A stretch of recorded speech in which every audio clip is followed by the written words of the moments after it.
Hello, good morning mga boss, madam. Ayan, dito kami ngayon sa Cash and Carry. So magkakabit kami ng auxiliary light sa Honda BRB.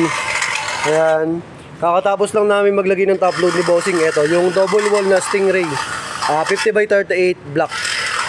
Then next naman namin ngayon auxiliary light ng Honda BRB. Ayan, so pinupwesto na ni Une yung sa bracket. Kasi kailangan dun sa may tornilyuhan nung bracket, kailangan etong nudge bar niya na parang tinatawag nilang plate bar, dapat dun siya sa may chassis naka tornilyo. Kaya ayan, binubutas niya, sinasakto niya yung tornilyo dun sa may chassis. Hindi kasi po pwedeng dito lang sa lagayan ng plate. Eto, plastic lang to, kailangan dito. Ayan o, chassis to eh. Ayan, chassis yan. So kailangan dito ang tornilyo para matibay. Okay, so dalawang butas yan, isang pang plate sa isang pang chassis.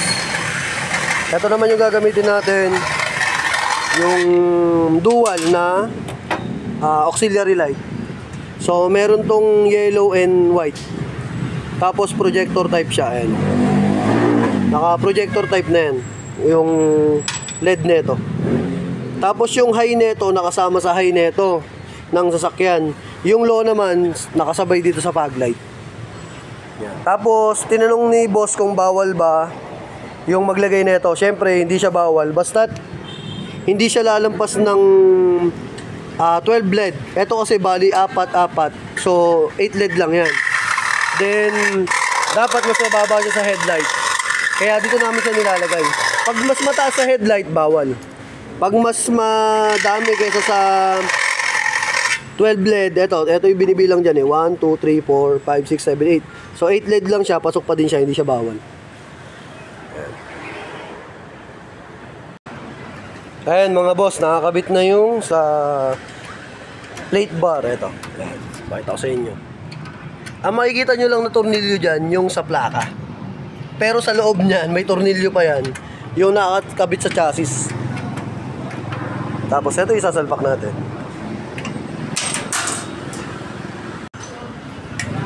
Yan mga boss. Ang i-add ko lang sa registro yun. Oo boss, upload lang. Etong auxiliary sir, di na yun pinaparehistro. Ay, nakakabit na yung auxiliary mga boss. Tapos binuksan na din natin kasi sa fog light yung switch nyan. Pag nag-on kayo ng fog light, gagana yung low. Pag nag-high kayo dito sa headlight, sasabay yan. Kaya kwan siya, high and low. Tapos yung iba naman, ang ginagawa nila, nagpapa-harness relay saka additional switch. Eh si bossing okay na daw muna yan eh. Kaya standard muna yung natin, installation natin. Sa iba kasi naglalagay kami dyan ng relay, fuse box, tapos harness papunta sa loob ng sasakyan. So syempre may additional yon. Tapos yung switch mismo ng pang Honda. Kasi dito sa Honda BRB may slot to para sa mga auxiliary light, doon sa may malapit sa manubela. Yung kay boss ngayon, ang gagawin natin, yung regular installation. Kumbaga yung lagi namin ginagawa na hindi siya naka-modified installation. Regular installation lang. Ayan. So ito yung takip nung sa fog light ni boss kasi syempre isasama natin sa fog light saka sa high yung electrical niya. Ayan, pinupwesto pa lang ni Une. Ayan mga boss.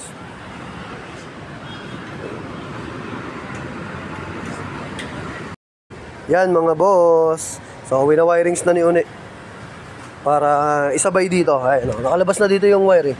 Isang ground, isang high and low. Ayan. So nag-wirings na siya. Sa high kasi nakasama yung isa, tapos yung isa sa may fog light. Para pag on nyo ng fog light, yun yung pinaka-regular, yung low. Pag nag-high naman kayo dito sa may headlight, sasabay naman yung high nung sa auxiliary. Yung una yung isa to, i-icon mo na lang dito, i-ground mo na lang din dito. Tapos yung mahaba, dun sa may high, paabutin mo na lang dun. Ayan na mga boss, okay na. Sige nga ulit, pa-try natin. So, testing tayo mga boss ha. Pundi yung low ni bossing eh. Pero sa kabila, okay naman. Pero pakita pa rin natin. Ayan, park light. Tapos sige, fog light. Ayan, fog light. So, sa fog light, ayan, nakasabay yung white. Tapos, off mo, high, high. Ayan, so dilaw naman siya ngayon. Ayan. Pag nag-high ka, magdidilaw siya. Ayan. So, ganyan na magiging, eto, low. Eto, high. Dito siya sa naka-high. Tapos, pag light mo nga ulit. Ayan. O, kasabay siya na ito. Ayan, di pa mga naka-LED si boss eh. Tapos, ang gagawin namin, dahil pundi yun dito, papalitan na lang ni boss ng LED. Ayan. Kaya, baka nahihinaan ka din, boss. Kasi, pundi yung isang ilaw mo. Ayan, mga bossing, okay na. Tapos, eto mga boss, sa mga nagtatanong na nakwento ko na to kay bossing kanina, etong bracket na to, nakasama yan dito sa may, naka-bolt on yan dito sa chassis. May chassis kasi dito eh. So, sa loob niyan, may chassis yan. Doon siya nakatornilyo, hindi lang siya doon sa plate. So, dalawa yan. Isang plate, saka isang, ayan o, dalawa yung tornilyo niyan eh. Kaya lang hindi nakikita isa kasi nasa loob. Yun yung nakapasok doon sa may chassis. Kaya matibay yan. Ayan. Ayan. So, sa mga gusto magpa-install, available sa JLG Car Accessories, Motomac Works. Saka yung sa vlog natin, yung JLG Car Motovlog. Siya nga pala, walang tricolor nito. Natanong din kasi ni boss kung may tricolor to eh. Sa mga headlight, paglight lang tayo may tricolor. Dito sa may auxiliary, single and dual lang ang meron. Yan. Tapos ayusin din namin yung busina kasi dito lang nilagay. Yan. So, papaayos ni boss, maglalagay din siya ng harness relay. Ayun, yung gagamitin natin. Kasi yung harness relay nito, wala, nirekta. Ngayon, pag binababad daw yung busina, nasusunog yung fuse. Yan. So, ayusin namin ngayon yan, mga boss. Yan. So, thank you. Maraming salamat. Ride safe, ingat. God bless.